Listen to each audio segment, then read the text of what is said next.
Mieruko-chan is an anime adaptation of a manga written by Tomoki Izumi.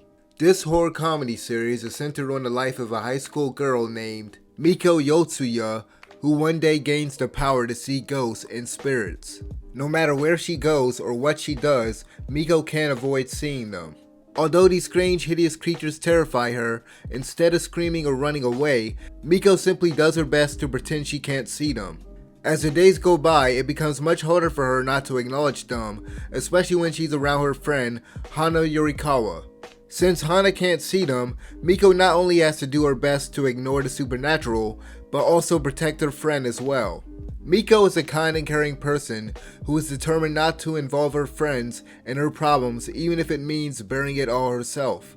At first she rejects and resents the mysterious power that she has manifested, but by the end of the season grows to acknowledge it and learns how to live with it.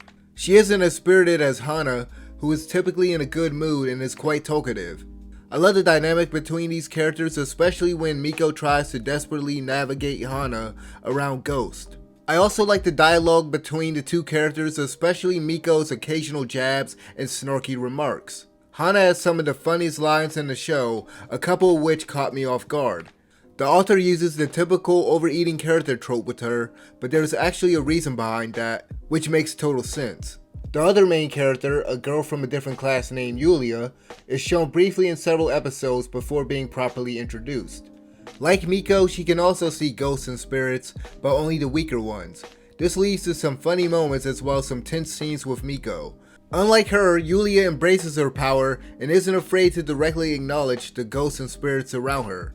In fact, she wants to become a great exorcist and idolizes a local con artist referred to as the Godmother, who seems to know a lot about the supernatural. Yulia is initially a bit shy around Hana and Miko and is also a little mischievous. This show has a lot of typical horror movie elements that are used to establish an eerie tone. Sometimes it's something the characters may notice, such as the flickering of lights or a handprint on the bathroom mirror.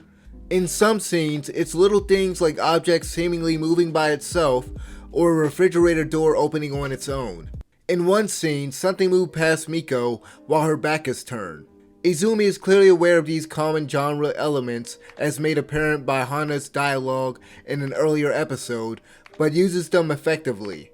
Mieruko-chan's unique hook, Miko putting on an act and not openly freaking out around the evil spirits and ghosts that she encounters, breaks usual genre conventions, thus making this show very unique. It is through Miko's internal dialogue, facial expressions, and actions where the author expresses the character's terror and anguish when a ghost or creature is nearby. There are some really tense scenes where Miko struggles not to react out of fear, and the situations get more intense as the story progresses and new characters are introduced.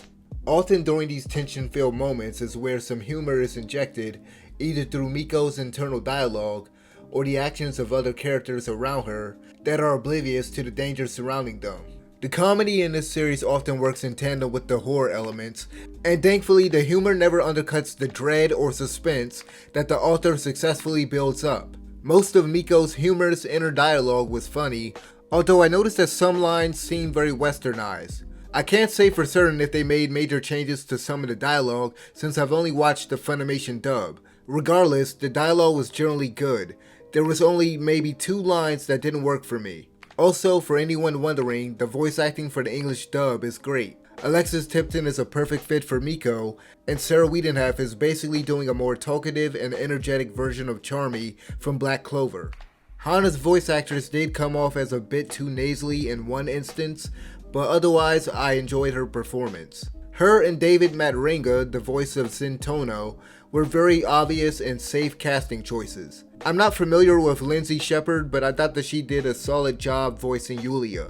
Anyway, aside from Miko's approach to dealing with the supernatural, the way that the creatures and ghosts typically behave is another aspect of the show that differentiates it from other works in the genre. Unlike most supernatural entities in other horror series or movies, the common ones Miko encounters on a daily basis aren't initially malicious or aggressive. Some of them may stand around while others might approach her. These creatures may say common phrases like good morning or simply ask, "Can you see me?"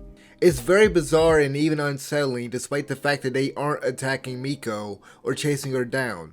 There are, of course, more dangerous and very hostile ones that Miko encounters that, to reiterate, lead to some very suspenseful and terrifying situations. Two elements that add to the creepiness is the horrifying creature designs and the soundtrack. There are a bunch of tracks that fit well with the scenes where Miko is encountering the more menacing creatures and the tension ramps up. The music helps to amplify the ominous and frightening moments that are usually already suspenseful given the predicaments Miko finds herself in. There are some really unique looking designs for some of the supernatural beings Miko comes across. There were certain scenes where a creature's appearance would change into something very unnervingly indescribable. I freaking love not only the creature designs but also the character designs for the humans too. Not a fan of the big breasts on Hana, but an excuse is sort of given for it. From a visual standpoint, the show looks fantastic. Passione, the studio behind last year's Higurashi anime, worked on this show. While the animation isn't extraordinary, there were moments where the creatures were animated in a very eye-catching way. There were certain scenes that were very engaging and memorable from a visual perspective. There were a few brief action scenes that occurred midway through the season that were very entertaining. Also, Miko's reaction during a couple of them were fairly amusing. The various creatures Miko encounters stand out due to the different art style and effects used around them.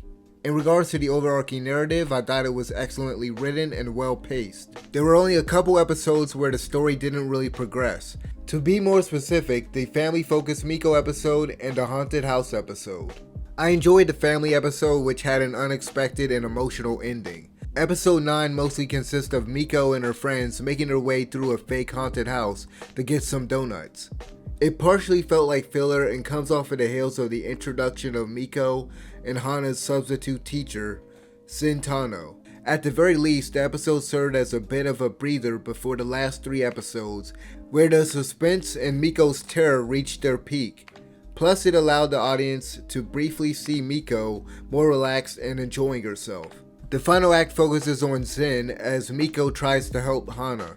Zen appears earlier in the season prior to his proper introduction, in which Miko is immediately apprehensive about him upon seeing the evil spirits that surround him. Without spoiling anything, I saw what the author did with the character coming in regards to the whole cat killer thing, but there was something that happens to Zen that did surprise me. The season finale wrapped things up nicely, offering one final unsettling sequence as well as marking Miko's growth by the end of the episode by showing her going through her day, this time unaffected by the ghosts around her. The only negative thing I could say about this show is that there's a lot of fan service in it, which some people might not like. It personally didn't bother me, and to be fair, it's not excessive, but it's frequent enough to be noticeable.